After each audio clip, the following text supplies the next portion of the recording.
Agora sim, oficialmente, são 5 horas, 2 minutos. Muito boa tarde a todos. O meu nome é Luiz Arthur Nogueira, eu sou economista, jornalista, palestrante. Queria dar as boas-vindas a vocês no nosso webinar da MWM Geradores. MWM Geradores, esse nosso webinar que vai ter como tema Tendências do setor elétrico para a indústria e data centers. Para mim é um motivo de muito orgulho, é um desafio enorme. Todo mundo nesse tempo de pandemia, infelizmente, fez com que nós tivéssemos de nos reinventar, fazer um evento online, e vamos aqui torcer para que toda a tecnologia funcione, para que a internet não falhe, enfim, que a gente consiga levar o que é o mais importante, um bom conteúdo para vocês nesta tarde.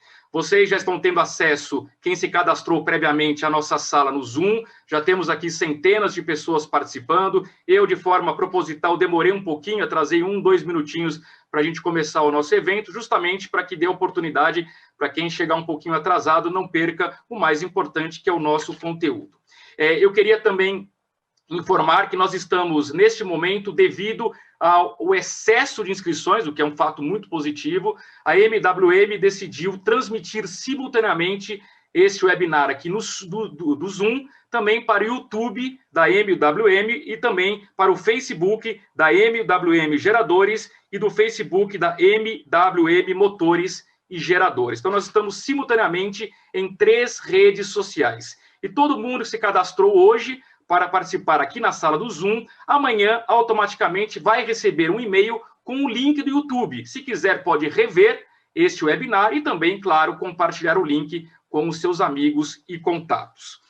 Eu queria também dizer que quem está aqui na sala do Zoom vai poder interagir com a gente durante o nosso webinar, que tem previsão para término às 6h30 da tarde. De que forma vocês vão interagir? Abaixo, aqui no Zoom, vocês têm um ícone chamado Q&A, que é o ícone para enviar perguntas. Vocês encaminham as perguntas, a nossa equipe técnica vai selecionar e vai encaminhá-las para mim, e eu terei um prazer, obviamente, de fazer essas perguntas para os nossos debatedores.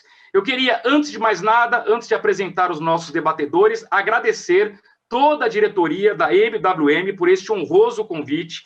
Gostaria de, ao mencionar aqui o nosso presidente, CEO, José Eduardo Luzzi, agradecer toda a equipe da MWM que cuidou com muito carinho para que esse evento fosse possível. Em especial, queria fazer uma menção para o diretor Thomas Puschel, que neste momento está aqui nos bastidores do Zoom, coordenando toda a equipe técnica, mas que esteve na linha de frente para que esse webinar fosse viável. Thomas, muito obrigado pela força e parabéns pelo trabalho, seu trabalho de toda a sua equipe. Eu queria, então, neste momento, trazer os nossos convidados aqui para a sala. Nós temos aqui, para participar desse debate, o presidente e CEO da MWM, José Eduardo Luzzi. Contamos também com a participação do diretor executivo e sócio fundador da Sistenge, Guilherme Correia. Contamos também com a participação do diretor superintendente da WEG Energia, João Paulo Gualberto da Silva, e com a participação do diretor da MWM Motores e Geradores, Christian Malevich. Muito bem, eu vou começar então o nosso debate aqui com o Luzzi. A primeira pergunta. Luzzi, qual é o peso da indústria no consumo de energia no Brasil? E queria também acrescentar e perguntar para você, Luzzi, se a pandemia está mudando esse percentual.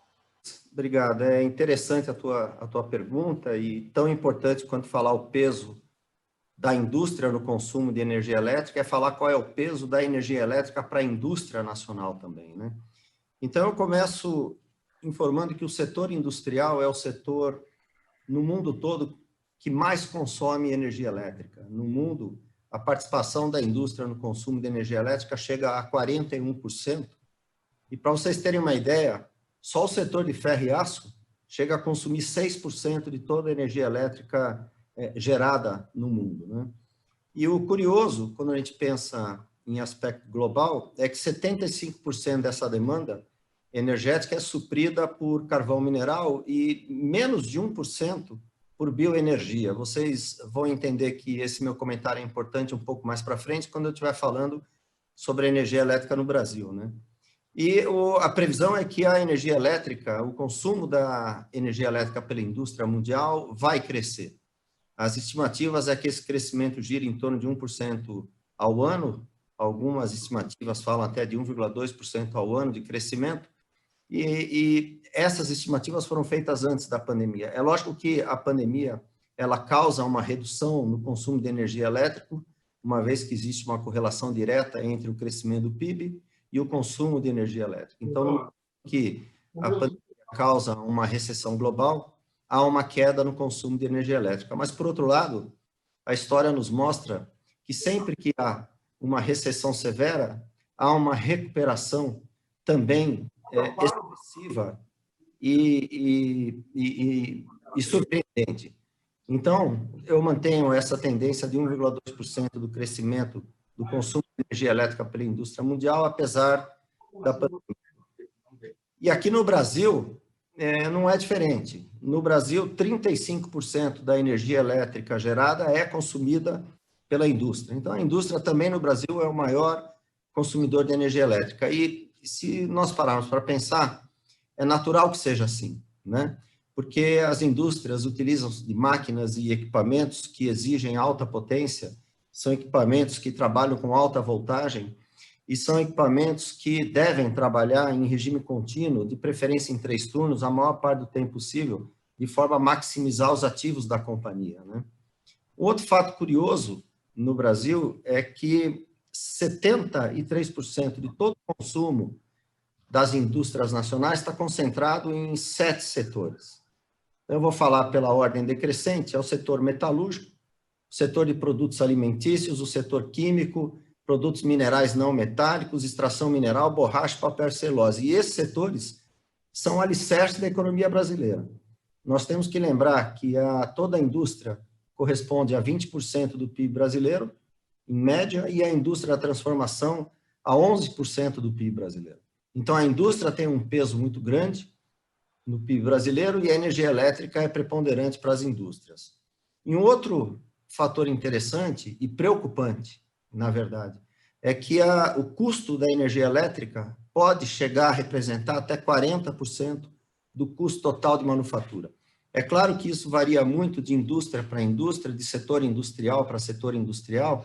Há indústrias que consomem menos energia, há indústrias que são eletrointensivas, e nesse caso o custo tem um peso maior, mas, de qualquer forma, o custo da energia elétrica ou a energia elétrica em si é um dos insumos preponderantes da indústria, seja a indústria nacional, seja a indústria internacional, e tem um peso fundamental na competitividade da indústria, né?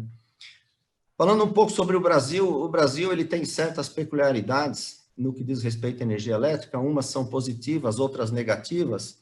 Eu vou começar falando sobre as peculiaridades que eu considero positivas. A primeira é que no Brasil a matriz elétrica é predominantemente renovável. 83% da energia elétrica brasileira é renovável, enquanto que vocês lembram, eu falei que no mundo predomina o uso do carvão.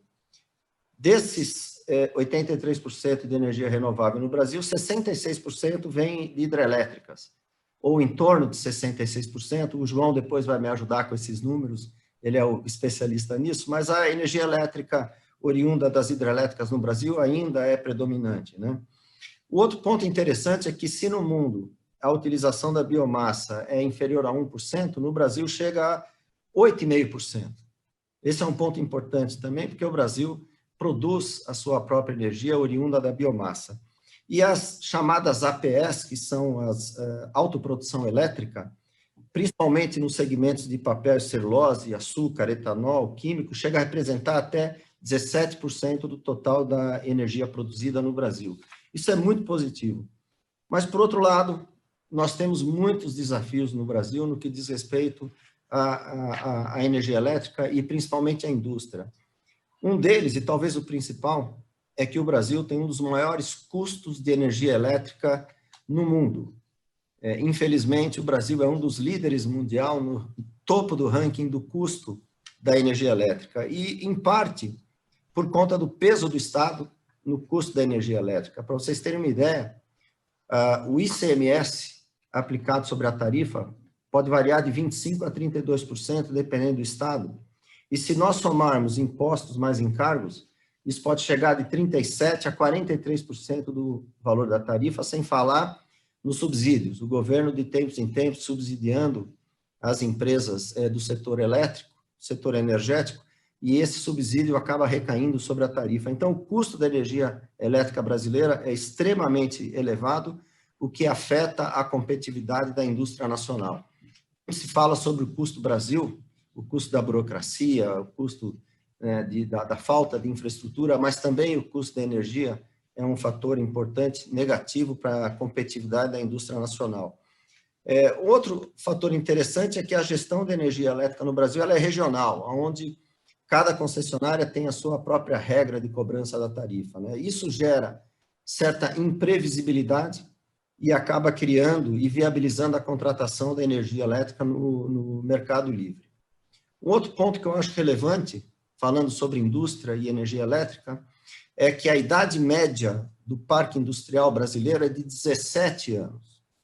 Normalmente, as amortizações e depreciações de investimentos fabris são em 10 anos, mas o parque industrial médio brasileiro tem uma idade de 17 anos e, evidentemente, isso gera certa obsolescência e utilização de motores antigos, motores ultrapassados, portanto, motores que consomem mais energia elétrica. E, nesse sentido, é importante frisar que os motores elétricos correspondem a 65% da energia elétrica consumida numa fábrica, não é?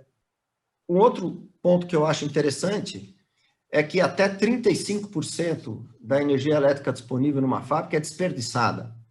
Quem trabalha em indústria, quem trabalha em empresas de alta eficiência, sabem que 35% de desperdício é um número astronômico. Esse desperdício pode vir na forma de perda de calor, ou empresas com fator de potência baixo, principalmente aquelas empresas muito antigas, né, um parque fabril, uma idade muito elevada, ou um excesso de energia reativa, ou quedas, oscilações, tensões, e também a iluminação da fábrica é um fator que acaba sendo preponderante para as perdas, né? O Brasil, infelizmente, sofre com anomalias na distribuição.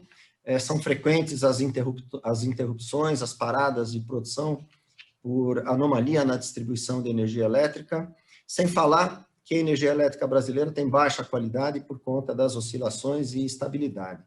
Essas oscilações e estabilidades acabam causando problemas nas máquinas e equipamentos e afetam a qualidade da produção industrial brasileira, né? Então, por tudo isso que eu disse, e tentando terminar a resposta à sua pergunta, eu considero que para nós, gestores de indústrias no Brasil, a gestão da energia elétrica deveria ser uma prioridade, né? E quando eu falo na gestão da energia elétrica, eu posso aqui citar a ISO 50001, que é uma norma aplicada à eficiência energética, onde poucos presidentes de indústria no Brasil e poucos diretores de manufatura sequer conhecem a norma, né? É muito importante que as empresas adotem a eficiência energética como uma métrica industrial, que adotem práticas modernas no planejamento do consumo, planejamento preciso do consumo futuro de energia elétrica é fundamental, e não desperdiçar, ou seja, reduzir o máximo possível o desperdício de energia elétrica, né? Porque isso afeta a produtividade e, claro, que acaba atingindo a competitividade da própria indústria, né? Então, para finalizar, uma pergunta que todos fazem e que eu sempre escuto com a retomada da economia, vai faltar energia? Os apagões vão voltar? Isso a gente escuta todos os dias, em todos os fóruns em que participamos. Bem, o que eu posso dizer é que os números mostram, e aqui eu me refiro às estatísticas da empresa de pesquisa energética do Brasil, eles mostram que a capacidade instalada no Sistema Integrado Nacional de Energia, no período 2020 a 2024, vai crescer 6%, enquanto que o consumo de energia no Brasil tende a crescer quase 12%. Então, o consumo será maior do que a capacidade instalada no sistema integrado. Isso faz com que se promova mudanças na matriz da energia elétrica nacional, com incentivo a outras fontes de geração de energia, como, por exemplo, o gás, ou a eólica, ou a fotovoltaica, que eu tenho certeza que o João também vai abordar esse tema, né? Então, toda essa complexidade da energia elétrica nacional e da importância da energia elétrica para o segmento da indústria no Brasil, e, aliás, para todos os segmentos, é que fez com que a MWM decidisse entrar no segmento de grupos geradores com sua marca própria, com total prioridade e com protagonismo, né? Nós adotamos nos nossos desenvolvimentos, nos nossos produtos geradores, na nossa linha de manufatura, as mesmas tecnologias, o mesmo profissionalismo, a mesma excelência que é demandada pelas grandes montadoras automotivas, as quais a MWM atua há mais de 6 décadas no Brasil, né? Então, era isso que eu tinha a dizer na primeira pergunta, Luiz. Obrigado, Luzi. Eu quero agora fazer uma pergunta ao Guilherme Correia, que é diretor executivo e sócio fundador da Sistenge. Guilherme, antes de mais nada, nos explique, por favor, o que é exatamente um data center e quais são as suas finalidades. E, além disso, queria emendar uma outra pergunta. Qual é a importância de fontes de energia confiáveis para esses data centers? Vantagens e desvantagens que possam existir em relação a grupos motogeradores a diesel. A palavra é sua, Guilherme.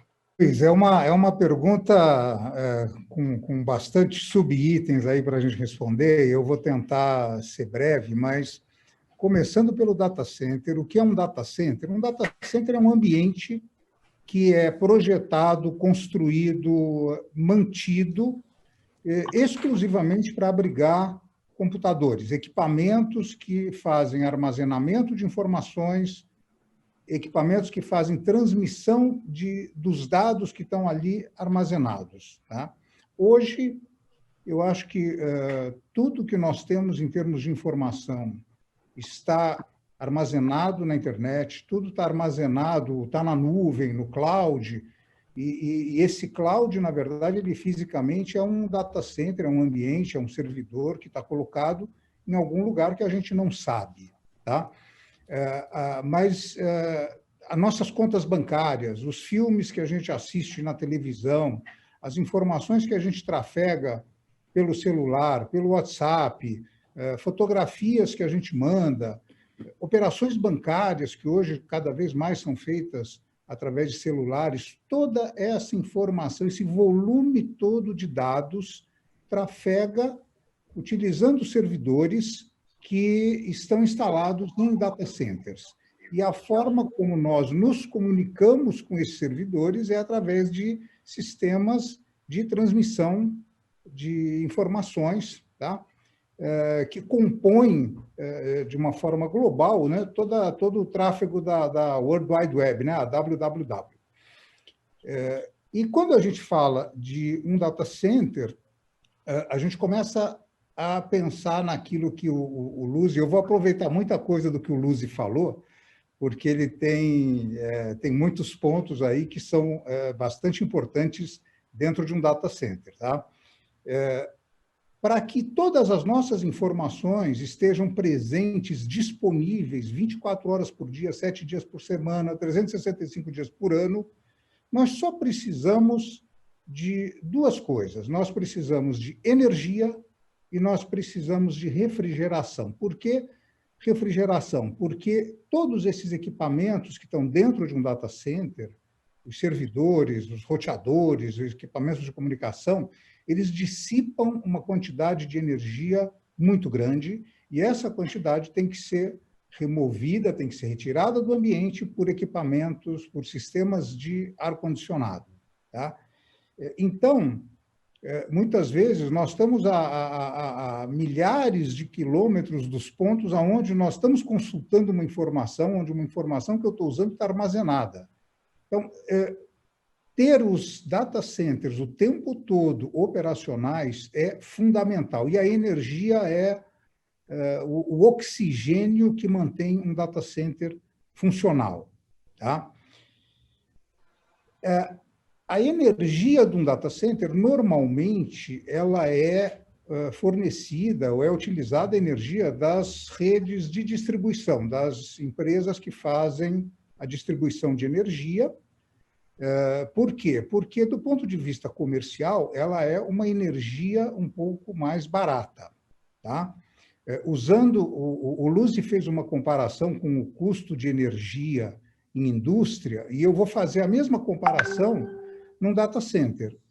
A gente fez um estudo há pouco tempo atrás com um conjunto de data centers, que nos mostraram que o custo da energia elétrica na operação de um data center pode ir de 25% até 58% do custo de operação. Ou seja, é um componente muito alto dentro do custo do operacional de um data center. E esse custo, ele está crescendo cada vez mais, tá? E as empresas que fazem, que constroem os data centers, estão sempre buscando formas de reduzir de aumentar a sua eficiência para poder ter um custo menor na sua matriz de custos do seu produto, tá? Embora a gente trabalhe, todos os data centers trabalhem basicamente com a energia que vem de uma concessionária, essa energia, esse ponto Luzi também destacou, não é uma energia confiável. Por quê? Porque ela pode ser interrompida a qualquer momento, seja um problema no seu bairro, no bairro onde está o data center, seja um problema numa linha de transmissão, ou mesmo um problema, como a gente já viveu muito no passado recente, de um apagão, tá? E aí, os data centers todos, eles possuem sistemas que fazem o suprimento de energia num curto espaço de tempo, para que não se percam as informações que já estão trafegando. Porém, esses sistemas são sistemas extremamente caros, baseados em baterias, e têm um custo muito elevado em termos de espaço e em termos de manutenção. Então, a solução, que é a solução que todos os data centers no mundo, salvo raríssimas exceções, utilizam hoje, são a fonte que nós consideramos a fonte mais confiável de energia, que é um grupo motogerador a diesel. Por quê? Porque esse equipamento, uma vez em funcionamento, uma vez alimentando todo aquele conjunto de sistemas de informação e de refrigeração, dificilmente ele vai ter um problema. Ele só vai ter um problema se faltar o combustível. E aí, todas essas instalações de data center têm sistemas que provêm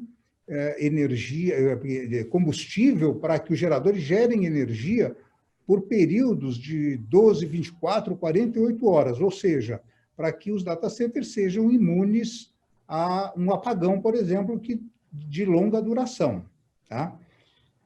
Então, de uma maneira geral, a energia que o data center usa é uma energia de concessionária, mas ela não é considerada, para efeito de data center, uma energia confiável. Por isso que todos os data centers utilizam os geradores, e os geradores eles têm uma condição de dimensionamento, uma condição da forma de instalação e da forma de prover energia num espaço de tempo curto, que é o espaço de tempo enquanto os sistemas emergenciais, como UPS, com base em baterias, estão funcionando, tá? Os geradores assumem essa operação, esse fornecimento de energia, e daí eles podem trabalhar, eu diria que quase que indefinidamente, tá?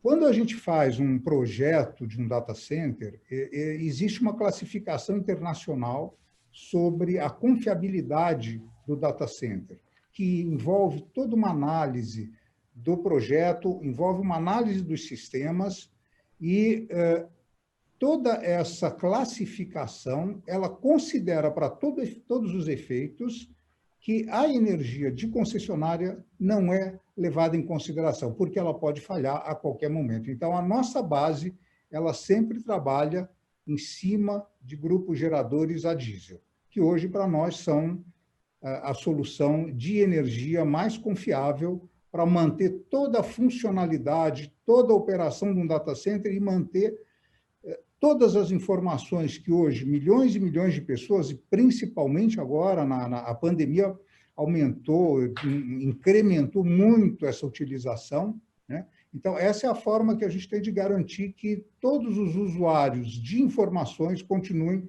conectados e tendo acesso às suas informações. Muito bem, agradeço ao Guilherme. Eu queria perguntar agora para o João Paulo Gualberto da Silva, que é diretor superintendente da WEG Energia.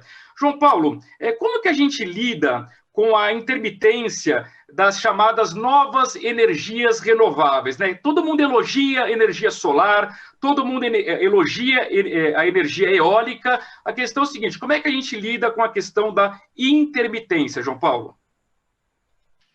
Bom, obrigado pela pergunta. Eu espero que vocês estejam me ouvindo bem. E faz um sinalzinho aí que estão me ouvindo bem. Ok, ótimo. Parece que o microfone estava meio baixo antes. Bom, em primeiro lugar, eu só queria fazer uma pequena introdução, porque eu vou falar algumas coisas aqui, talvez que alguns possam não concordar. Mas, em primeiro lugar, a empresa que eu trabalho, ela não tem equipamentos que trabalham ou que façam geração diretamente de energia que não seja renovável. Então, a gente tem hídrica, biomassa, solar, eólica, mas a gente não tem nenhuma produção de energia dos nossos equipamentos, pelo menos diretamente do que a gente fornece, de energia não renovável.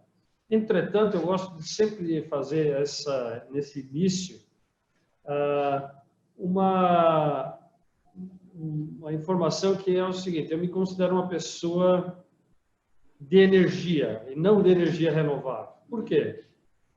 O que de pior pode acontecer para uma sociedade é não ter segurança energética.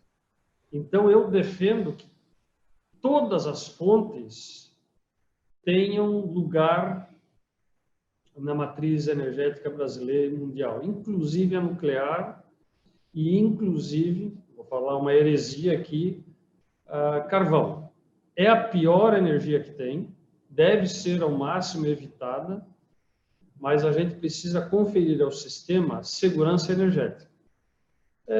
Tem os dados aqui da EP de crescimento de energia, só vou dar rapidamente, essa informação está no site da ONS e da EP, né?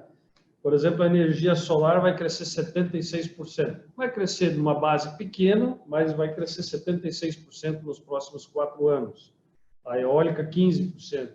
Isso faz com que a matriz energética brasileira ela vá diminuindo cada vez mais a nossa dependência da hídrica, que é uma dádiva, né? O Brasil é um país que gera muita energia renovável, como o Luiz já falou, 82%, né? Com potencial eólico e solar muito grande. Entretanto, nós precisamos garantir a segurança energética e a competitividade. Eu vou falar agora da produção de energia, porque o Brasil tem, como o Luiz mesmo falou, várias anomalias no custo da energia elétrica, seja por subsídios, seja por incentivos, seja por programas sociais que são necessários, né? Então, mas por outro lado, agora eu vou falar um pouquinho da intermitência. Então, eu defendo que a gente tenha espaço para todas as fontes, né? Porque nós precisamos garantir a segurança energética. Entretanto, nós estamos muito próximos de enfrentar uma revolução no sistema energético global. E o Brasil tem tudo para ser um país que pode se beneficiar muito disso, que são as novas energias renováveis, solar e eólica, que hoje são, de longe, as mais competitivas em termos de custo do real por megawatt-hora, mas tem a intermitência. Só que tem formas de resolver a intermitência, né? No caso do Brasil, tem as hídricas, que não serão suficientes no futuro, né? Que à medida que vai crescendo a matriz energética e não cresce o reservatório, né? Você começa a ficar limitado às potências fornecidas pelas usinas hidrelétricas atuais. Existem outras novas tecnologias sendo criadas, como ar comprimido, como volantes de inércia, como geradores, grupos geradores, né, que não são tecnologias novas, mas são tecnologias extremamente úteis para segurar a carga quando você tem um pico de energia. As baterias, e aí a gente fala muito em bateria de lítio, mas tem vários progressos sendo feitos com baterias de fluxo, que são baterias não... densidade de energia não é muito grande, né? A bateria de lítio, ela tem a vantagem que ela tem uma densidade, vocês não conseguem chegar, mas é o meu celular aqui, né? Bateriazinha de lítio que alimenta o celular por um dia. Agora, quando você não tem a necessidade de portabilidade, assim como a mobilidade elétrica e os equipamentos eletrônicos, uma subestação ela pode ter um container que segura a rede naquele bairro durante 1 hora para 40 mil casas. A WEG já faz isso, outras empresas também fazem isso, né? Sistemas de energia que vão ser cada vez mais baratos, a eletrônica de potência está ficando cada vez mais barata e, além disso tudo, você tem toda a migração da mobilidade saindo de combustão para a elétrica. Então, o mercado de energia no futuro, ele só vai ficar melhor do que ele é hoje. Mais pujante, mais moderno, mais estável e mais renovável. Ele precisa ser renovável. E aquelas fontes que não são renováveis, elas vão cada vez mais sair da base e funcionar só variavelmente com a carga, né? Por exemplo, usinas de gás, né? Geração a gás. O Brasil vai ter muito gás. Não pode estar na base. Se estiver na base, é um erro estratégico. Faz renovável, com todas as fontes renováveis que o Brasil tem, e usa o gás para fazer a regulação quando está seco, quando não tem vento, quando não tem sol, né? E essa matriz, ela vai ser uma matriz ainda muito limpa e muito mais limpa daqueles países onde os recursos naturais de sol e de vento e de água não são tão abundantes. Obrigado, Nogueira, pela pergunta. Eu que agradeço, João Paulo, muito obrigado pela resposta. Eu queria novamente renovar o convite para que todos que estão aqui dentro do Zoom façam perguntas pelo ícone Q&A aqui abaixo do Zoom. Vocês podem enviar perguntas, a nossa equipe já está selecionando as principais, eu vou fazê-las daqui a pouquinho. Quem nos acompanha no YouTube, da MWM, também no Facebook, pode também enviar perguntas, a nossa equipe vai selecionar algumas também para a gente poder fazer aqui.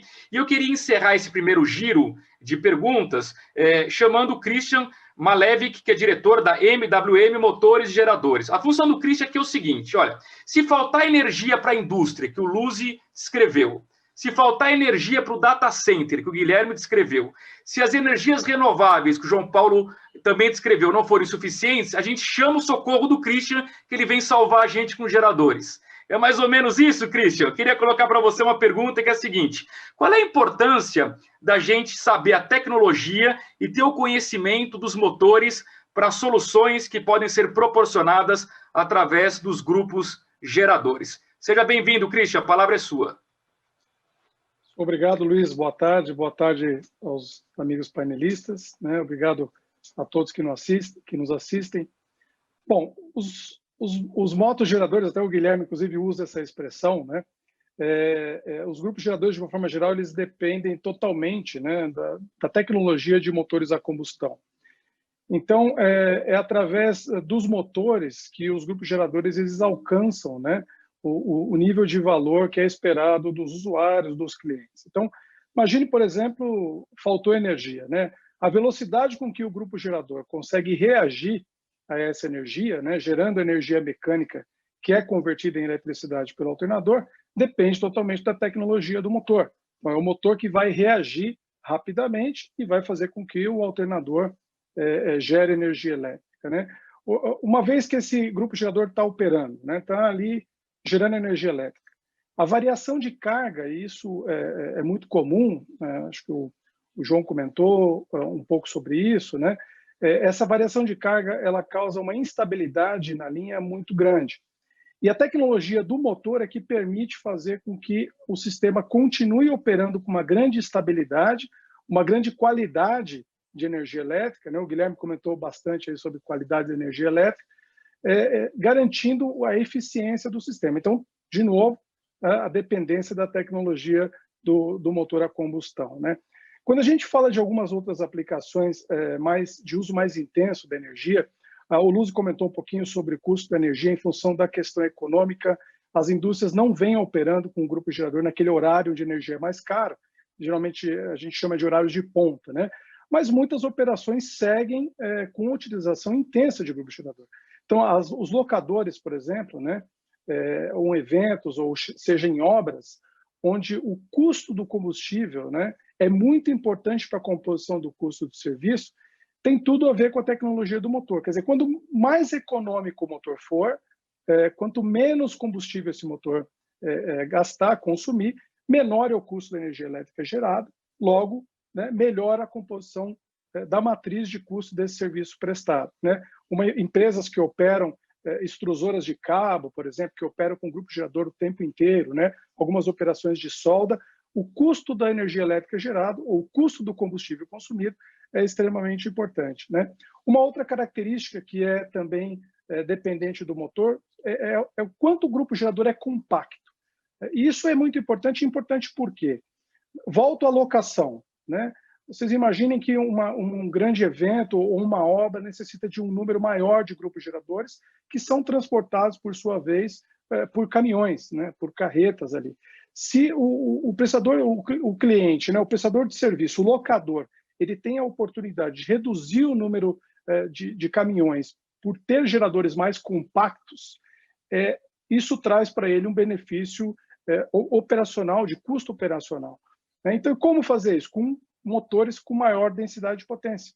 Maior densidade de potência, motores menores geram potências maiores, motores não consomem tanto, não geram tanto calor, necessitam de sistemas de refrigeração de água, de ar menores, portanto, menos espaço, ganha o locador. E não é só o locador, naturalmente, né? Os grandes centros urbanos têm um custo por metro quadrado altíssimo, né? Você ocupar com um grupo gerador, na verdade, você está trazendo também uma ineficiência para esse sistema, né?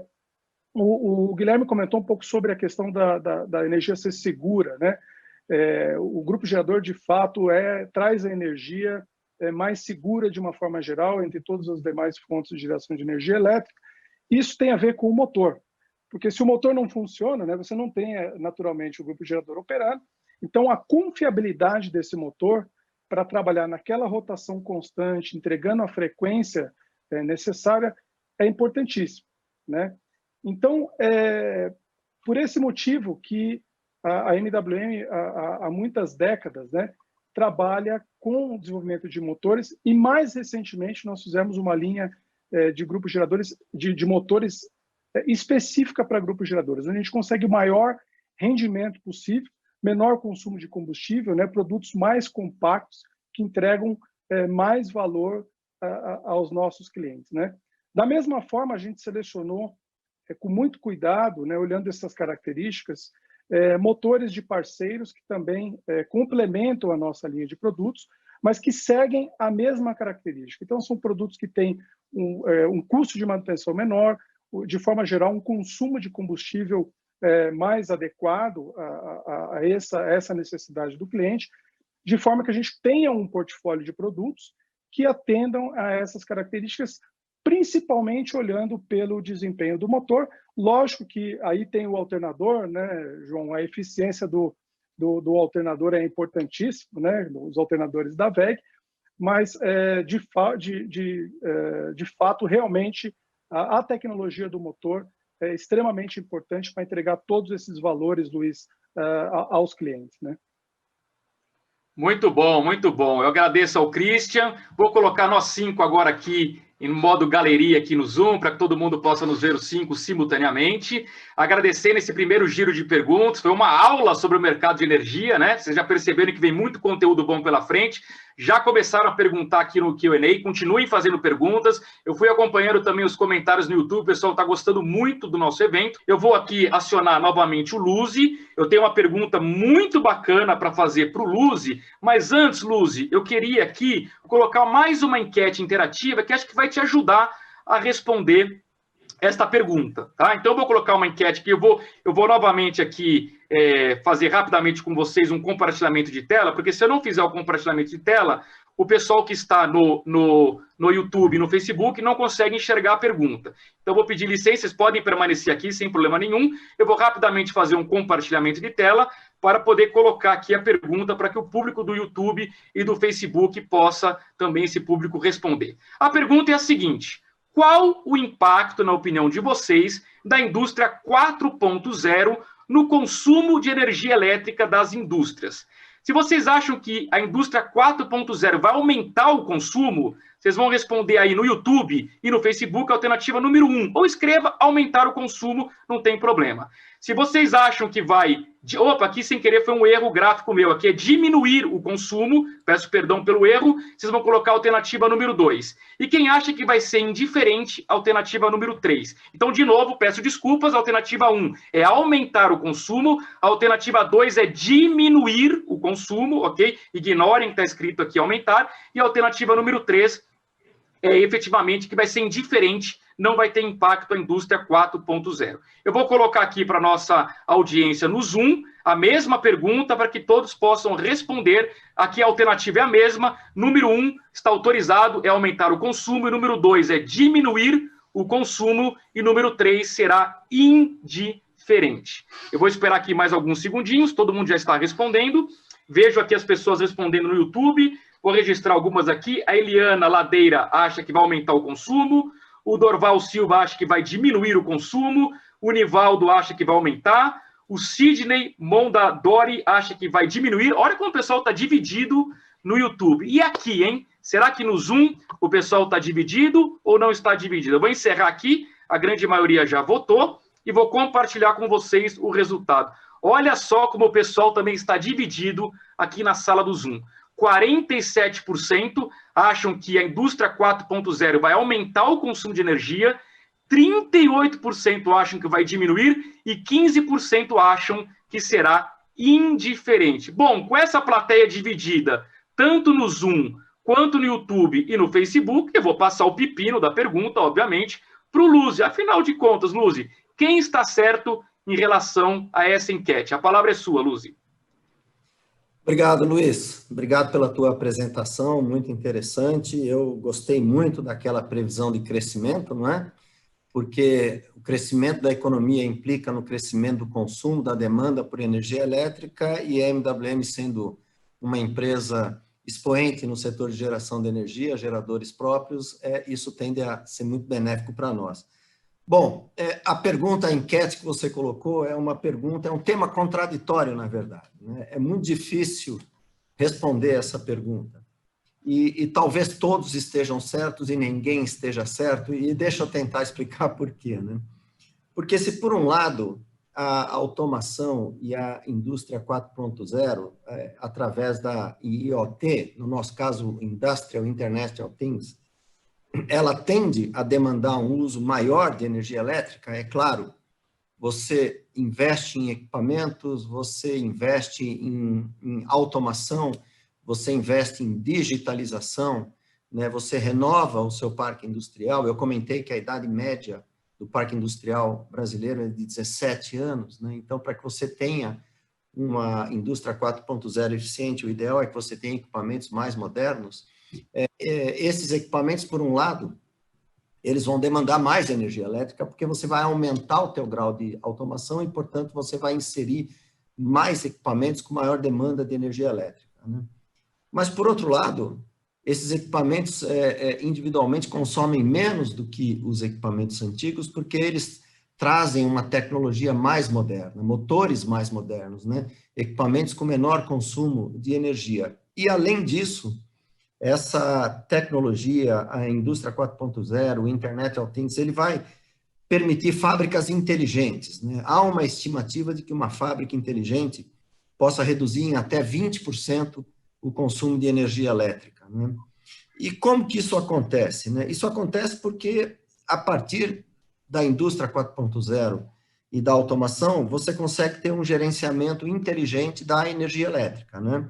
Como que você faz isso? Você faz isso através do sensoramento em tempo real dos sinais das máquinas. Então, você coleta, você capta os sinais das máquinas, de todo o teu parque industrial, não só das máquinas, né? E você, através da conectividade, consegue, ao mesmo tempo que você coleta os dados, fazer a análise dos dados elétricos dessa indústria, e tudo isso em tempo real via plataforma da web, né? Ok, mas e o que você faz com esses dados, né? Por que esses dados vão proporcionar um aumento de eficiência energética na sua companhia, né? Porque você, a partir dessas informações, você consegue ter tomadas de decisões autônomas e assertivas, né? Ou seja, você tem dados concretos para tomada de decisões. Por exemplo, pausa em horário de pico, você consegue otimizar e prever as pausas de horário de pico, você consegue ter um controle melhor do banco de capacitores, você consegue saber com maior precisão qual é o momento ideal, o momento exato para manutenção de equipamentos ou mesmo da substituição de algum equipamento.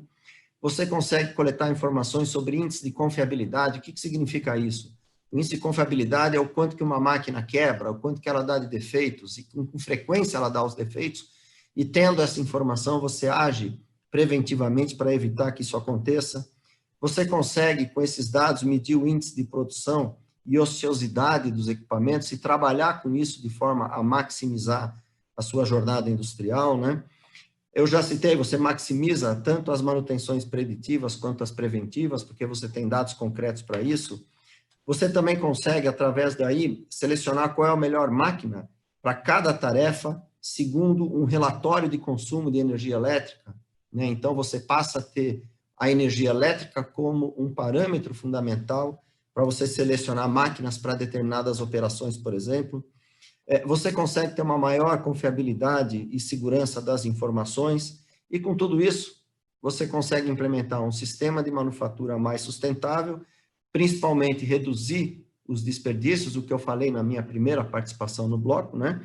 E a redução do desperdício de energia elétrica acaba implicando em aumento de produtividade, né? Então, para fechar a sua pergunta, né?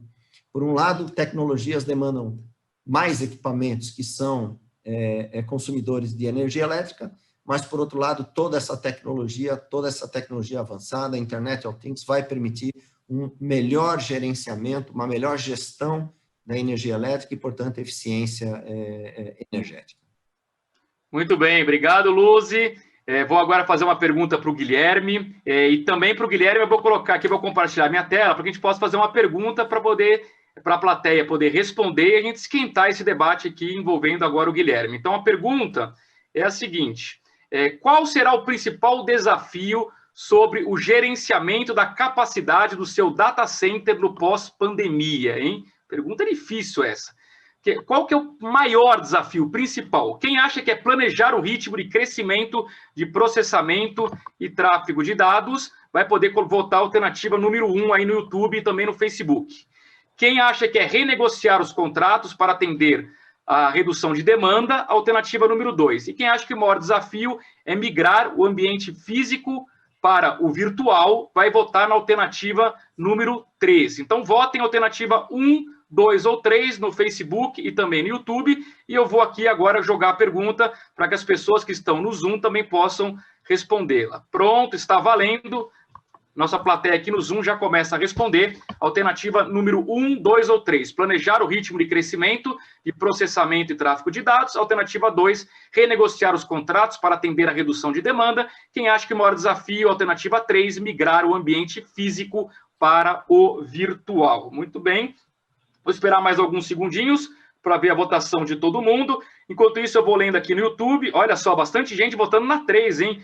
O Durval Silva na 3, a Eliana Ladeira na 3, o Matheus Bergan na 3, o Vanderlei Steck também, o Fred Kemil também, a Lúcia Poli na 1, Nivaldo Silva na 3, a Karen Paulina na 3, Carlos Alberto Almeida 3, Herbert Brasileiro na 3, Luciano Martins na 1. Olha, no YouTube, posso afirmar para vocês que a grande maioria votou na 3.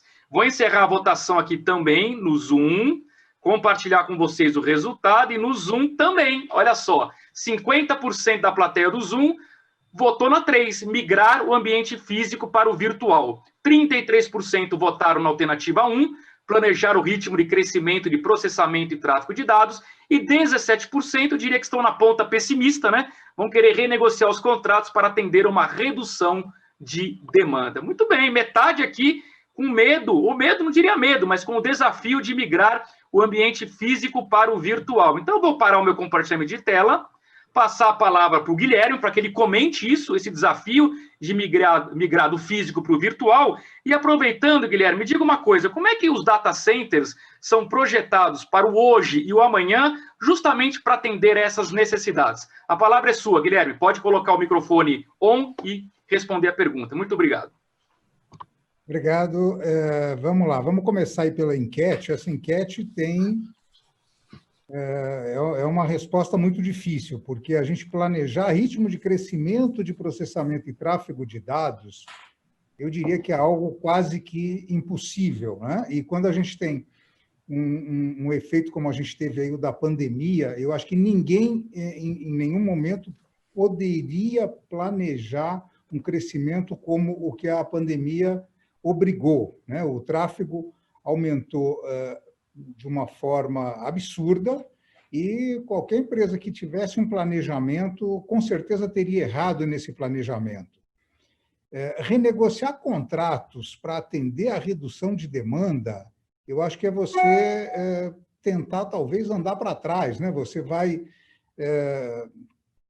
tentar negociar menos, né? Ter menos condição, ter menos condição de produzir alguma coisa para poder reduzir a sua demanda e reduzir custos. Então, eu concordo com a maioria que votou na migração do ambiente físico para o ambiente virtual, né? Eu acho que esse vai ser não só o principal desafio, como vai ser o caminho que as empresas, de uma maneira geral, vão ter que ir. Elas vão ter que mudar e migrar o seu ambiente físico para um ambiente virtual.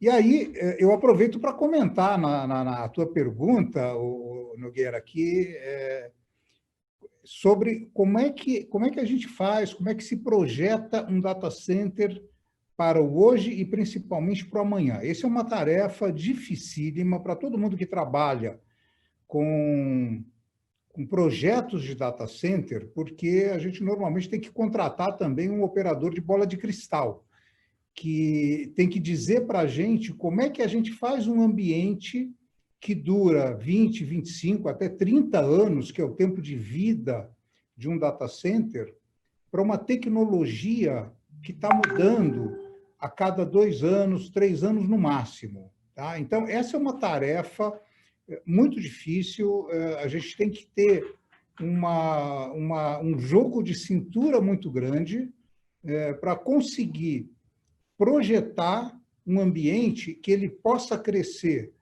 na sua densidade, ou ele possa crescer no seu tamanho, ou ele possa crescer na sua condição de operação e interoperacionabilidade com os ambientes externos. Tá? Tentando traduzir um pouquinho o que eu estou falando, a gente tem que fazer um projeto de uma casa, né, para uma família que a gente não sabe se vai ter 3 filhos grandes ou 6 filhos pequenos. Então, a gente trabalha muito pensando em modularidade, pensando muito num conceito de escalabilidade, em que você pode crescer qualquer uma das suas vertentes. Você pode crescer no seu espaço ocupado, você pode crescer no seu consumo de energia, você pode aumentar a sua capacidade de refrigeração em função dessa demanda, né? Então, esse projeto é um projeto que ele tem que ser um projeto extremamente flexível. Eu já acompanho há alguns anos, eu diria décadas, o mercado de data center, porque nós sempre trabalhamos, estamos há mais de 40 anos trabalhando no mercado de projeto e construção de data centers, e só para ter uma ideia, nos últimos 10 anos, a densidade média, ou seja, o consumo médio de energia mais do que duplicou por metro quadrado, por pé quadrado, pela medida que você quiser. Tá?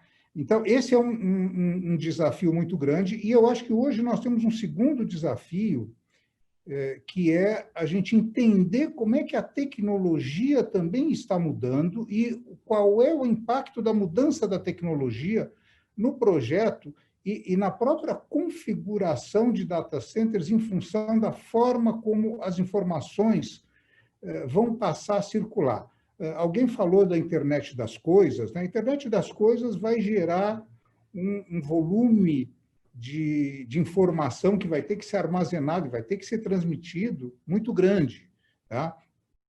A gente fala muito aí de carro autônomo, já tem uma série de empresas que estão testando carros autônomos.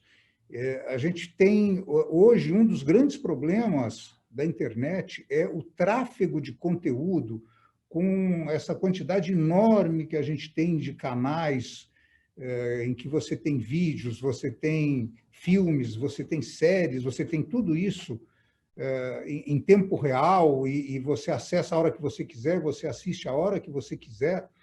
Hoje a gente está enfrentando um problema que é o tráfego dessa informação. O tráfego dessa informação, a tendência disso é que esse tráfego comece a ser, ou que esse conteúdo comece a ser armazenado mais próximo da ponta consumidor, ou seja, mais próximo do indivíduo que está consumindo essa informação. Tá? E uma tendência que já existe já há mais de 2 anos nos Estados Unidos e que já começou também no Brasil é os chamados data centers de borda, os edge data centers, que são data centers que estão começando a ser projetados mais próximos, menores, porém mais próximos dos consumidores, para fazer uma racionalização e, obviamente, também um custo menor de todo o tráfego de informação na rede, porque o tráfego de informação custa. Quando você assiste um vídeo, uma série, um filme, esse tráfego ele ocupa uma banda de informação que tem um custo. Então, essa é uma tendência que a gente está vendo muito forte e que eu acho que é o que vai acontecer nos próximos anos, com novas tecnologias, com 5G, com IoT, com carro autônomo, com a medicina pela internet, a proliferação dos data centers de borda. E, seguramente, esses data centers de borda também vão depender e vão precisar de energia confiável. Então, todos nós que estamos trabalhando com essa tecnologia, temos que prever também para esses data centers que a gente tenha energia confiável e de alta qualidade para que a gente não cesse o tráfego de informações. Espero que eu tenha respondido aí a tua pergunta. Com certeza, Guilherme. Muito obrigado. Agora eu vou chamar aqui para a próxima pergunta o João Paulo. Também vou colocar uma pergunta para que a plateia possa dar opinião e, de alguma forma, isso, obviamente, ajudar o João Paulo na explanação que ele vai nos fazer daqui a pouquinho. Pessoal, qual é a fonte de energia mais barata e abundante no Brasil? Quero ouvir a opinião de vocês, hein? Vocês acham que é a solar, alternativa número 1? Vocês acham que é a eólica, alternativa número 2? A hídrica, alternativa número 3? Gás natural, alternativa número 4? Ou biomassa, alternativa número 5? Coloquem, então, aí no YouTube, no Facebook, 1, 2, 3, 4 ou 5. E eu vou colocar aqui também a pergunta no Zoom, para que a nossa plateia virtual possa responder. Já está valendo a alternativa 1, 2, 3, 4, 5. Na opinião de vocês, qual é a fonte de energia mais barata e abundante no Brasil? 1, solar, 2, eólica, 3, hídrica, 4, gás natural, 5, biomassa. Vamos ver o que o pessoal está respondendo aqui. A Eliana Ladeira, número 1, solar. O Dorval, 3, hídrica. Dorval Silva. O Mauro Anastácio, 3, também hídrica. O Nivaldo Silva acha que é a 1, a solar. O Rodrigo Risati acha que é a 5, a biomassa. A Gisele Matos Moreira acha que é a 3, a hídrica. O Ronaldo Schwartz Júnior, a 3, a hídrica. A Karen Paulina acha que é a 3. O Isaac Costa acha que é a 1. Pessoal bem dividido aqui entre a 1 e a 3 e alguns achando que é a 5, a biomassa. Eu vou encerrar aqui a votação também no Zoom. A grande maioria já votou. Vamos ver qual é a resposta. Ixi, o pessoal aqui também bem dividido, viu, João Paulo? Olha só, vou compartilhar o resultado com vocês. Nós temos a alternativa 3, ganhou hídrica, 42%. a solar em segundo lugar com 36%, a eólica em terceiro com 11%, biomassa em quarto lugar com 8% e gás natural em último lugar com 5%. Então, pela ordem, hídrica, solar, eólica, biomassa e gás natural. Muito bem, então eu vou aqui parar o compartilhamento na minha tela. Vou querer ouvir aqui o comentário do João Paulo e aproveitar, João Paulo, acrescentar a seguinte pergunta. Qual é a importância, efetivamente, da gente ter uma matriz energética no Brasil que seja diversificada? A palavra é sua, João Paulo. Bom, obrigado pela pergunta. É uma pergunta bem interessante. E a resposta é solar junto à carga. Por que não a hídrica? Porque a hídrica é uma concessão do governo federal. Quando a hídrica fica 100%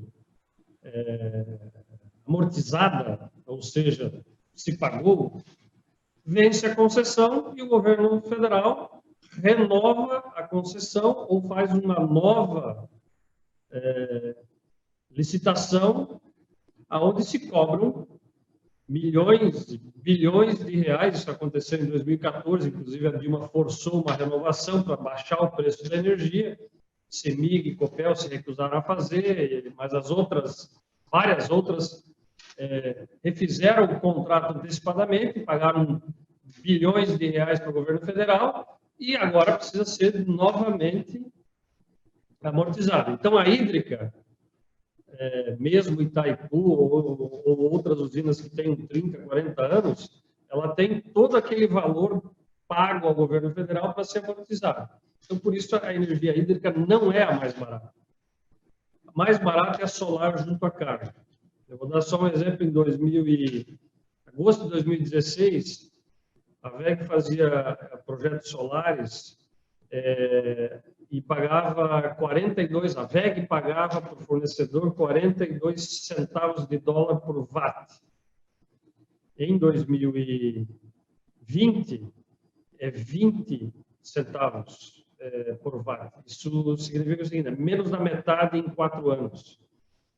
E a placa solar, que naquela época, uma placa de 2 metros quadrados, tinha 275 watts a mais eficiente, hoje tem acima de 500 watts. Ou seja, a potência por módulo quase que dobrou, praticamente dobrou. Então, o custo caiu pela metade e a eficiência de cada placa duplicou. Então, a geração solar junto à carga ela é a mais barata hoje, é mais atraente. Entretanto, você ainda precisa do grid para te dar segurança energética. Aí tem várias outras consequências que eu acho que precisam ser mudadas, né? A geração solar tem uma outra grande desvantagem. Ela gera muito bem ao meio-dia, onde o grid não precisa de energia. Onde que o grid precisa de energia? Né? A rede elétrica precisa de energia às 5, 6, 7 da tarde, onde está todo mundo consumindo grandes quantidades de energia. E isso, o ANEEL, o regulador, está começando a fazer mudanças, né? Tanto na geração quanto no consumo. Né? Consumo doméstico ainda não, mas eu acho que vai chegar lá. Você ter... a partir de janeiro do ano que vem, o preço de liquidações de diferença, né, o PLD, ele será horário. Nos Estados Unidos é a cada 10 minutos. Em alguns estados é a cada 4 minutos. A sinalização de preço é fundamental, mas o Brasil está fazendo um movimento correto, que é a liberação. Eu costumo lembrar como era a telefonia há 25, 30 anos atrás, que você encomendava uma linha e precisava esperar 4 anos, entrava num consórcio para comprar uma linha de telefone. Hoje a telefonia é muito modernizada, por quê? Porque foi privatizada e o mercado ficou aberto. A ANEEL está promovendo essa abertura do mercado, os consumidores livres. Antes era só 3.000 quilowatts e acima para você ser considerado um consumidor livre de energia convencional, e acima de 500 quilowatts para ser considerado um consumidor de energia incentivada, que eram as renováveis, solar e eólica. Existe um plano já de reduzir, já tem um cronograma de redução, então uma farmácia, um posto de gasolina, uma panificadora vai poder migrar para o Mercado Livre, e essa migração vai fazer com que os preços sejam cada vez mais competitivos, a oferta de energia seja cada vez mais local, né, necessitando cada vez menos de transmissões de energia por grandes distâncias. E, claro, haverá a necessidade de você fazer investimentos para garantir a segurança energética. Eu já falei antes que existem várias novas tecnologias e várias políticas que vão ter que ser estabelecidas para que as pessoas, apesar de gerarem energia atrás do relógio de forma renovável, elas vão ter acesso à segurança energética e vão ter que pagar por isso, né? Por isso, essas alterações, se fala muito em taxar o sol, né? Não é taxar o sol, é retirar o subsídio do sol. Vamos ser bem corretos aqui, né? E esse mercado ele precisa se modernizar, tá? Com todos esses movimentos que o regulador está fazendo, que a gente acha correto e apoia. Obrigado pela pergunta. Muito obrigado, João Paulo. João Paulo falou duas palavras que para mim soam como música, né? Abertura de mercado e privatizações. Eu, como economista liberal, é exatamente isso que eu defendo. Bom, eu queria agora chamar o Christian para a gente poder fazer uma última pergunta para ele, e na sequência eu vou fazer as perguntas da plateia. Por isso, eu já vou informando para vocês de que a gente vai invadir um pouquinho o horário previsto, que era encerrar agora às 18h30, até por conta dos probleminhas técnicos no começo, que perdeu alguns minutos preciosos ali, então, evidentemente que não vou deixar de fazer as perguntas que vocês encaminharam. Então, eu vou compartilhar a tela aqui, para que a gente possa fazer uma última enquete aqui, dessa vez focada numa pergunta que o Christian vai poder comentar, começando com a enquete para vocês opinarem no YouTube, no Facebook e também no Zoom.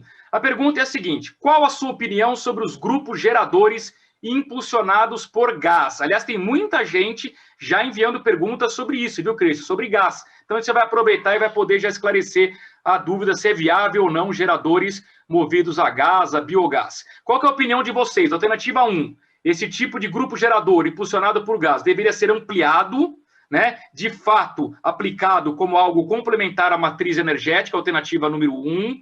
Quem acha que isso deveria ser utilizado apenas em grandes centros urbanos, especificamente em centros urbanos, alternativa 2. E quem acha que, olha, é inviável, o custo, a conta não fecha, o investimento é muito alto, a filtragem é muito complexa, alternativa número 3. Então, vocês podem votar 1, 2 ou 3 no YouTube e também no Facebook. Eu vou aqui compartilhar a pergunta para a nossa plateia virtual do Zoom. Pronto, está valendo, vocês podem votar também. Quem acha que geradores impulsionados a gás deveriam ser amplamente utilizados para diversificar a matriz, alternativa número 1. Quem acha que deveria ser utilizado apenas em centros urbanos, grandes centros, alternativa número 2. E quem acha que é inviável, é muito caro, é complexo a filtragem, alternativa número 3. Vamos ver o que o pessoal está respondendo aqui no YouTube. Olha só, o Nivaldo, alternativa número 1, né, defende aí a ampla utilização. O Carlos Alberto também, a Vivian Miranda também, o Sidney Mondadori também, o Ebert Brasileiro, o Jorge Gilson, ó, há praticamente uma unanimidade aqui no YouTube, o Aleph Fonseca, olha, Vanderlei Steck, o Durval Graça Júnior, o Mauro Lúcio Gomes Vieira, o Rômulo Farias, a Elizabeth Campos. Olha, Christian, eu diria que no YouTube é praticamente unanimidade, a grande maioria votando na alternativa número 1. E aqui no Zoom, hein? Será que prevaleceu também a alternativa número 1? Eu vou encerrar a nossa votação, compartilhar, e a resposta é sim. 69% das pessoas que votaram aqui no Zoom, a alternativa número 1, deveriam ser amplamente aplicados para complementar a matriz energética. 18% acham que o melhor seria utilizar apenas em grandes centros urbanos e 13% acham que é inviável devido ao alto investimento e à complexa filtragem. Então, eu vou parar aqui o compartilhamento de tela, perguntar para o Christian qual é a opinião dele, se ele votaria na alternativa número 1, número 2 ou número 3, e aproveitando, Christian, O que você poderia dizer para a gente sobre justamente os combustíveis alternativos, como gás, biogás, etanol? Será que eles podem, de fato, ganhar participação no segmento de geração de energia através de grupos geradores aqui no Brasil, Christian? Bom, primeiro, Luiz, você já deu a resposta lá no começo, quando você mostrou aquele gráfico, né? Aquele gráfico, o pessoal se atentou à primeira barra, que era a geração hidrelétrica, mas a segunda barra já era termoelétrica. Então, quem relacionou termoelétrica com gás, naturalmente que acertou aí, né? Já é aplicado amplamente. E eu acho que eu vou comentar um pouquinho sobre combustíveis alternativos, né?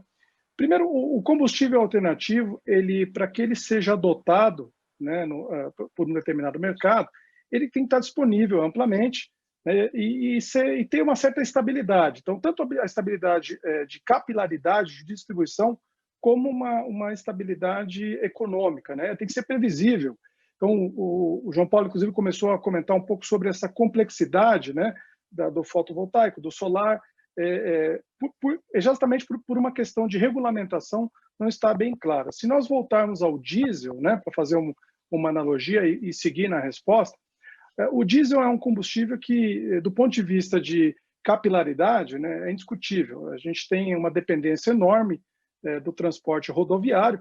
Então, se você anda em qualquer estrada do Brasil, você vai encontrar o diesel de forma abundante a nível nacional, né? No lugar mais remoto do Brasil, você vai encontrar um diesel no posto de gasolina. Dentro das fazendas, o Brasil é um país do agronegócio, né? Toda fazenda tem tratores, colheitadeiras, pulverizadores, movidos a diesel.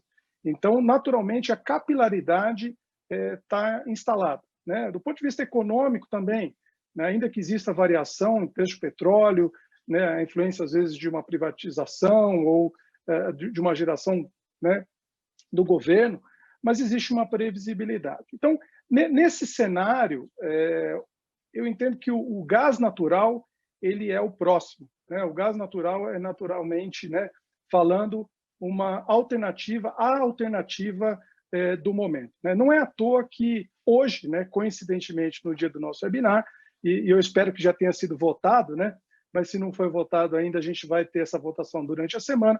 Nosso Congresso está votando a PL 6407, é um projeto de lei de 7 anos, então levou 7 anos para que a gente chegasse numa conclusão onde justamente a ideia é privatizar, vamos dizer assim, ou tirar o controle, né, da cadeia de gás que hoje está na mão da Petrobras e criar meios de tornar o gás mais eficiente em todo o processo. Então, desde a geração até a distribuição, a partir da lei da 6407, do projeto de lei 6407, a gente passa a ter uma competitividade maior no gás. E a questão não é só para a geração de energia elétrica. O gás natural, na verdade, ele é a base. O Luzi comentou da questão de energia elétrica e citou alguns segmentos. O segmento, por exemplo, cerâmico, 30% do segmento cerâmico, o custo é gás natural, né? Se a gente pegar a indústria do vidro, também um percentual muito significativo depende do custo do gás natural, que hoje o Brasil, infelizmente, não é competitivo. Não é competitivo ao ponto, se a gente pegar a indústria química, 45% dos produtos químicos são importados justamente porque o Brasil não oferece condições para que essa indústria se desenvolva localmente. Então, esse projeto de lei ele vai muito encontro desse sentido, né? Além disso, o Brasil tem reservas, o Brasil e toda a América Latina, se a gente pegar a Argentina, não é diferente, né? Reservas importantes de óleo e gás. Nesse mês de julho, inclusive, né, o pré-sal bate recorde histórico, né? Quem tem acompanhado, 70% da produção de óleo e gás do Brasil já é pré-sal, né? Então a gente tem um ícone, né, aí em relação a postos, né, a reservas de gás, né? E o que acontece a partir do momento que esse projeto de lei é aprovado? A gente atrai investimento, né? No caso da MWM Geradores, nós agora no primeiro semestre lançamos uma linha de grupos geradores a gás já entendendo um pouco o movimento do mercado nesse sentido. Temos alguns novos lançamentos em gás agora no segundo semestre, mas muitas outras empresas de vários segmentos vão vir a reboque de uma revisão da regulamentação. O João Paulo comentou ali muito bem sobre a questão da importância, né, da segurança jurídica, né, para alguns segmentos, que passa naturalmente pela privatização. Então, com isso, a gente passa a ter, que é um dos problemas da utilização do gás natural, passa a ter uma fonte de energia a um custo muito mais competitivo, né? Nós vamos ter competidores que não só hoje, né, hoje está na mão da Petrobras, que vão fazer com que esse preço ele caia para uma realidade, né, econômica, né? E tendo o gás natural atraído esses investimentos, eu acho que eu posso falar sobre a segunda aposta nossa em termos de alternativa de combustível, que é o biogás, né? O biogás, qual a diferença do biogás para o gás natural? Na verdade, o biogás é mais natural do que o gás natural, né? O que é uma ironia, né? A diferença é que o biogás ele não teve tempo suficiente, como teve o gás natural, para passar por uma filtragem natural, né? Por ficar no solo e sofrer uma filtragem orgânica natural. Então, essa filtragem ela tem que ser feita de forma artificial. Então, a diferença do biogás e do gás natural, guardada toda a tecnicalidade, aí, né, permitindo que a gente simplifique um pouco para a audiência, é essa necessidade de uma filtragem adicional, o que é dispensado no gás natural. E voltando ao biogás, o que acontece? O Brasil é o maior exportador, praticamente, de alimentos do mundo, né? Nós somos o maior exportador de carne bovina, nós somos o maior exportador de carne de aves, nós somos uma sumidade na produção de etanol, enfim, resíduos de biomassa que não faltam para a gente transformar isso tudo em gás, transformar isso tudo em combustível, né? Então, nesse sentido, a gente acredita que, naturalmente, o biogás, apoiado também por essa questão da atração das tecnologias do gás natural, até pela regulamentação, ele tende a crescer bastante. Adicionalmente, Luiz, acho que é importante a gente recapitular que, em 2009, né, a ANEEL ela regulamentou, e a gente fala de novo de regulamentação, né, a questão da geração distribuída, né? Então, o biogás ele tem essa outra vantagem adicional. Quer dizer, além dele servir de fonte de geração de energia elétrica, vocês imaginem num frigorífico, né, onde a biomassa está ali disponível. Quer dizer, o frigorífico ele pode gerar energia elétrica para a operação dele, usando o biogás. Ele pode ter os grupos geradores a biogás para emergência. E, além disso, o excedente da produção de energia elétrica ele pode ser injetado na rede, injetado no grid, e transformado em crédito. A concessionária devolve para esse frigorífico o crédito do excedente da energia elétrica que ele dispõe para a rede. Então, o biogás, essa questão da regulamentação, no biogás a gente tem a reboque, isso acontece também com o eólico, com o solar, né? O João comentou, traz benefícios adicionais. Nós temos também investido em outros tipos de tecnologia, né, como hidrogênio, eu posso citar outras, mas a questão é que, voltando ao início, né, da resposta, eles têm que estar amplamente disponível, tem que ser capilar, quer dizer, tem que estar à mão do fazendeiro, ele tem que estar à mão da indústria, ele tem que estar próximo do consumidor, e ele tem que ter uma estabilidade, né, uma regulamentação importante. Por isso que a gente acredita, sim, que o gás natural, principalmente a partir da aprovação do projeto de lei, ele é uma fonte muito importante, é uma alternativa número 1, e o biogás, né, também é uma alternativa que se torna muito viável, né, num curto espaço de tempo. As outras tecnologias alternativas, elas virão, né, mas desde que elas cumpram, né, aqueles passos que eu comentei anteriormente. Bem, obrigado, Christian. Agora, para finalizar o nosso evento, eu vou fazer uma rodada aqui de 4 perguntas da plateia, uma para cada um. Então, eu vou até manter nós 5 aqui simultaneamente na plateia, porque vão ser perguntas curtas, com respostas que eu tenho certeza que também serão curtas. Primeira pergunta vai para o Luzi. Ô, Luzi, tem um participante nosso aqui, aliás, mais de um mandou pergunta muito parecida, muito preocupado com cenário de apagão e cenário de custo inviável de energia, dado que a demanda tende a ser maior do que a oferta. Como é que você avalia risco de custo absurdo de energia e de apagão no Brasil nos próximos anos? Só tirando o microfone aí, ô Luzi, o mudo. Isso. Eu acho que quando a gente fala de apagão, né, não é apenas pelo aumento da demanda, mas também pelo grande problema que o Brasil tem nas linhas de transmissão de energia, né? Então, a maior parte dos apagões são causados por queda na transmissão de energia, e isso requer investimentos do governo, né? Então, eu acredito que esse risco, sim, ele está aí, ele é um risco real, não só por problemas nas linhas de transmissão e falta de investimentos nas linhas de transmissão, mas também por um excesso de consumo de energia, principalmente em horários de pico, que pode vir a causar esse problema, né?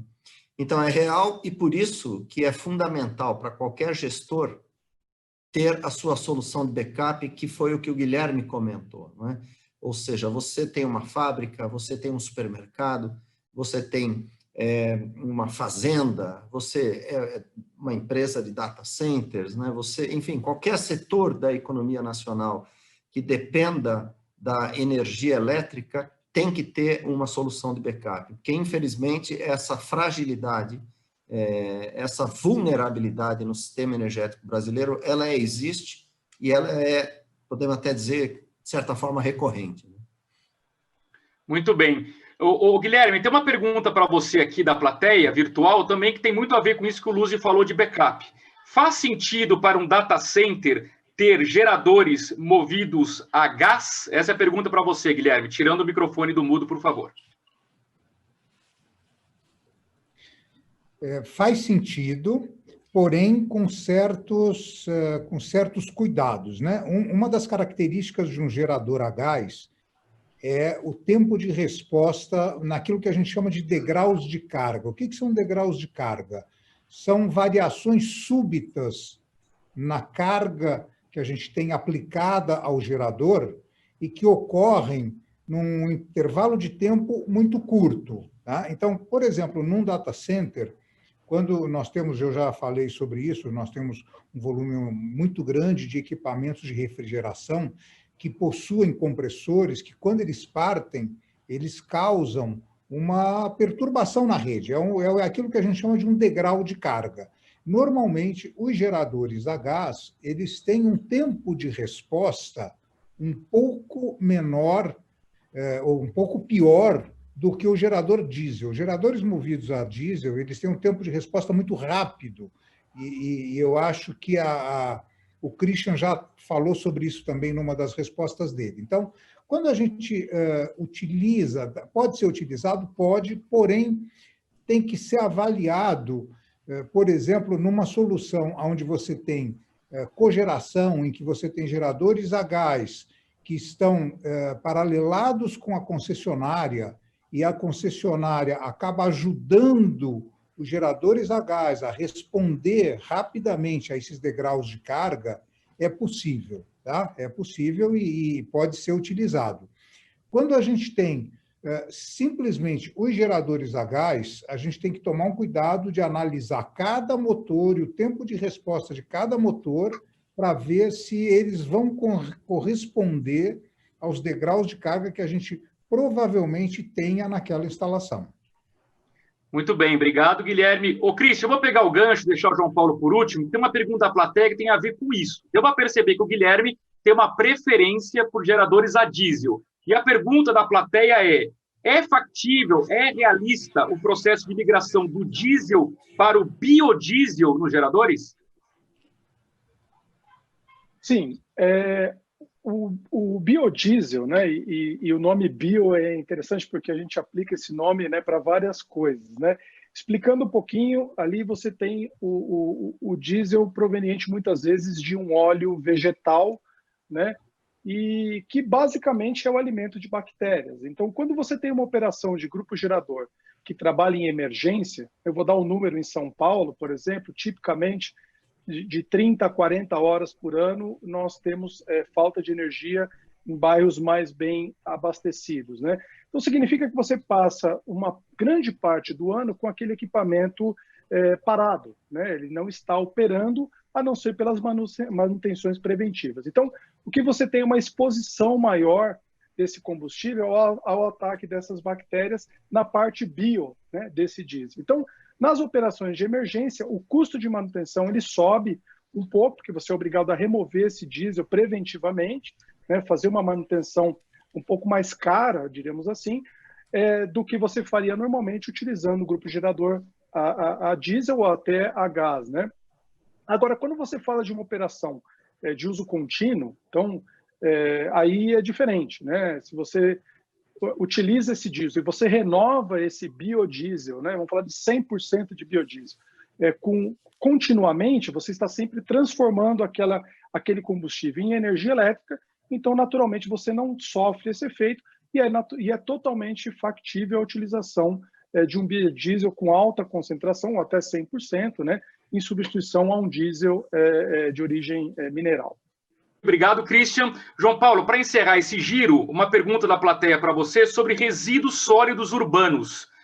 Já é algo do mundo real? Isso já está gerando energia, resíduos sólidos urbanos? Na Europa, sim. Já é um sistema bastante difundido na Europa. Muito mais incineração do que gaseificação. A WEG entrou nesse negócio mais recentemente, com gaseificação do lixo, que é a ausência de oxigênio, e aí os efluentes são mais limpos, né? E aqui no Brasil, essa nova regramento do saneamento básico, que inclui os lixões, né? Algumas novas regulações. A tendência é que, evidentemente, isso vai acabar sendo mais difundido, né? Mas eu acho que ainda tem algum caminho a ser feito para um melhor aproveitamento dos resíduos sólidos urbanos, né? E talvez a regulação tenha que ser aprimorada um pouquinho. O importante é que a gente está dando passos certos na direção de uma correta destinação do lixo e o aproveitamento energético que ele tem. Eu queria só falar um segundinho sobre o apagão, né? Muita gente tem a preocupação do apagão e existem dois tipos diferentes de apagão. Um é a falta de energia, a outra é a falta de potência. O apagão, a ONS derruba a carga porque o sistema está sobrecarregado, é um tipo de apagão que ele é menos impactante. O outro apagão que a gente teve em 1992 e 2014 era a falta de energia, que é nem um carro com tanque vazio. Você pode ter 500 cavalos embaixo do motor, mas se o tanque está vazio, não produz potência, né? No Brasil, hoje, nós estamos com um sistema muito mais seguro, né? Fizemos vários investimentos em linhas de transmissão, fizemos vários investimentos em geração, porém, o Brasil continua muito dependente da hídrica. Um período de seca grave fará, de novo, um apagão muito mais sério do que um apagão de 1 hora ou 2 horas porque uma linha de transmissão caiu. Esse não é um apagão tão sério, né? E as energias renováveis, se vocês acompanharam o que aconteceu na Califórnia no final de semana passado, onde deu 45 graus de temperatura ambiente, sem chuva, sem vento, sem sol, e com as linhas de transmissão que importavam dos outros estados a energia, no pico eles tiveram que fazer derrubadas de carga em vários locais da Califórnia.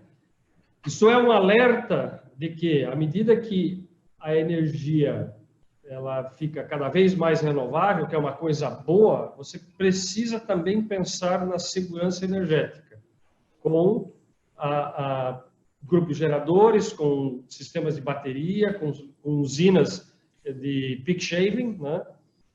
Então, é tudo um mix que é preciso ser pensado e é importante o regulador ter essa função. Na Califórnia, eles estão pecando. Aqui, eu acho que o nosso regulador está fazendo um planejamento muito mais pé no chão, apesar de receber muitas críticas. Mas esse mix de energético, especialmente aqui no Brasil, que é limpo, né? Tem terra, tem sol, tem vento, tem água. Nós temos que aproveitar isso para fazer com que o Brasil seja um país competitivo com relação à produção de energia e entrega de energia. Aí a gente pode voltar a ser um país altamente industrializado e exportador. Muito bem, obrigado, João Paulo. E agora, para a gente encerrar o nosso webinar, eu vou compartilhar minha tela uma última vez para uma pergunta de encerramento para a gente concluir a nossa apresentação. Eu quero ouvir a opinião da plateia, tanto no YouTube, quanto no Facebook, quanto aqui no Zoom. A pergunta é muito simples. A partir do cenário econômico que nós debatemos hoje, o cenário de energia, energias renováveis, geradores, qual é o grau de otimismo, pessimismo, qual é a percepção que vocês têm em relação ao futuro, olhando para o próprio negócio, para a própria profissão, enfim, olhando para o mercado de trabalho, como é que vocês estão enxergando a situação do seu negócio daqui 12 meses? Vamos nos projetar para agosto de 2021. Vocês acham que a situação vai estar melhor do que hoje?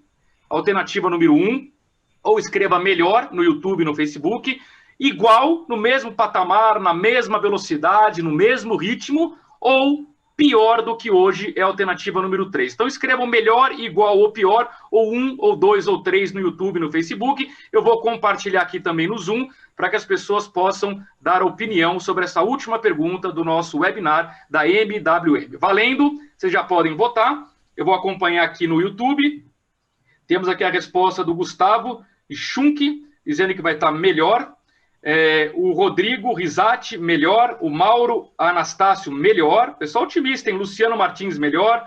A mesma coisa a Karen Paulina, o Isaac Costa, o Emerson Matos, o Nivaldo Silva, o Paulo Rogério, o Herbert Brasileiro, o Carlos Alberto Almeida. Olha, todo mundo aqui, a grande maioria, para não dizer 100%, no YouTube, dizendo que vai estar melhor. E aqui no Zoom, hein? Vou esperar mais 5 segundos. A grande maioria já votou também. Vou encerrar a nossa votação para sentir o termômetro da nossa plateia virtual deste webinar da MWM. Vou pronto, parei a votação, compartilhando. Olha só, 88% da nossa plateia virtual otimista, acreditando que daqui 12 meses os seus negócios estarão numa situação melhor do que hoje. 8% no mesmo patamar, igual, e apenas 4% estão pessimistas, achando que a situação estará pior do que está hoje. Com isso, eu vou encerrar aqui o meu compartilhamento de tela e vou passar a palavra para as considerações finais de cada um dos nossos debatedores. Vou começar com o Guilherme Correia, que foi o nosso convidado de hoje. Agradecer a participação do Guilherme, o Guilherme que é diretor executivo e sócio fundador da Systenge. Guilherme, as suas considerações finais, muito obrigado pela sua participação e até uma próxima oportunidade. Eu é que agradeço pela possibilidade de participar desse debate e, infelizmente, parece que o tempo foi curto, embora a gente tenha excedido um pouquinho aí o tempo previsto, né? E eu dou parabéns à MWM pela iniciativa de promover esse debate e espero que possamos fazer outros, porque eu acho que tem muita coisa ainda para ser discutida, para ser debatida e para ser informada de uma maneira geral aí ao público. Então, parabéns aí pela iniciativa, parabéns aí aos meus companheiros pelas respostas, pela lucidez das respostas, pela qualidade das informações trazidas e agradeço a todos que estão acompanhando aí remotamente esse evento. Boa noite. Obrigado, Guilherme. Vou passar agora a palavra para o Christian, para que o Christian possa fazer também as suas considerações finais. Christian, obrigado pela participação e até uma próxima oportunidade. Muito obrigado, Luiz. Parabéns pela condução. Também gostaria de agradecer a oportunidade, né, e falarmos sobre tendência do setor elétrico. Acho que, de uma forma geral, mais do que só para a indústria e data center, eu acho que todos aqui, né, os nossos amigos panelistas, acabamos falando sobre tendência do setor elétrico de uma forma geral, né? E na verdade, como foi colocado, né, pelo Guilherme, acho que o tempo passa muito rápido, né? E com certeza a gente precisa fazer novas rodadas como essa para complementar as informações. Agradeço e boa noite a todos.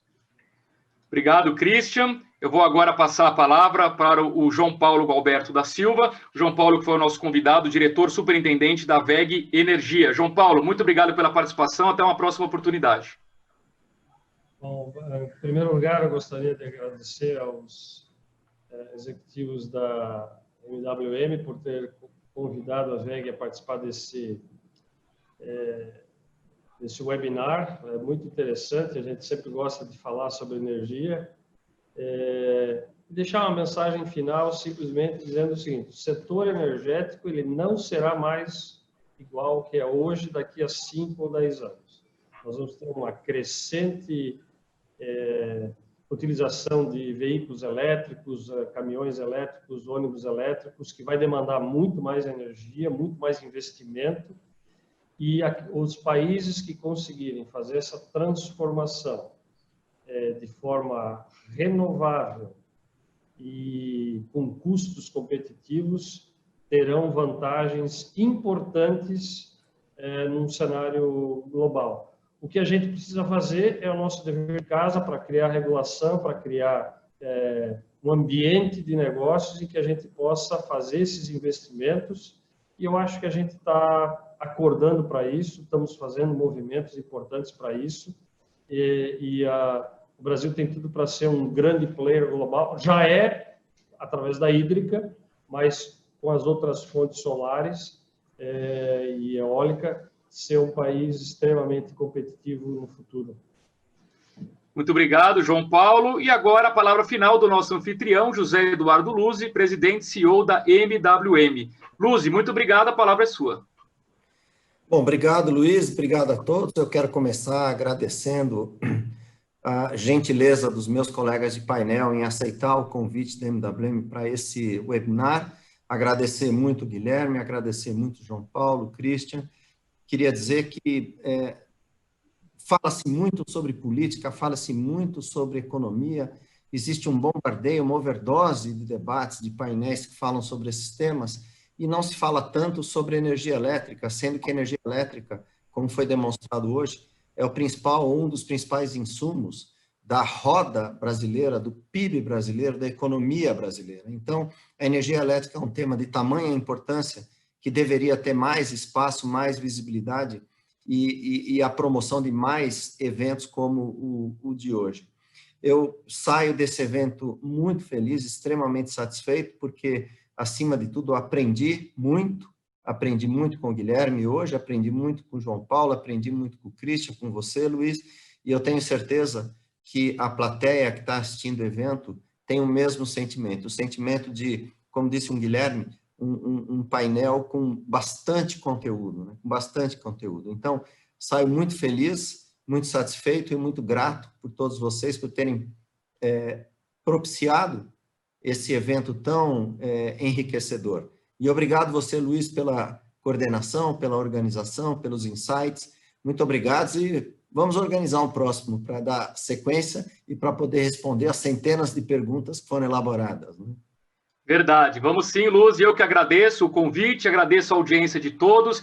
Queria apenas registrar aqui que eu recebo a informação de que batemos todos os recordes de audiência nas redes sociais da MWM, tanto no YouTube quanto nos 2 canais do Facebook. Muito obrigado a vocês que nos acompanharam pelas redes sociais, vocês que se inscreveram e estiveram aqui dentro do Zoom, opinando, participando, respondendo enquetes, enviando perguntas. Amanhã, todo mundo que se cadastrou vai receber um e-mail com o link no YouTube para poder assistir novamente se quiser, embora, obviamente, o vídeo automaticamente ficará disponível tanto no YouTube quanto também nas 2 páginas do Facebook da MWM. Muito obrigado a todos pela atenção, se cuidem, usem máscaras e até o próximo evento. Muito obrigado e boa noite a todos.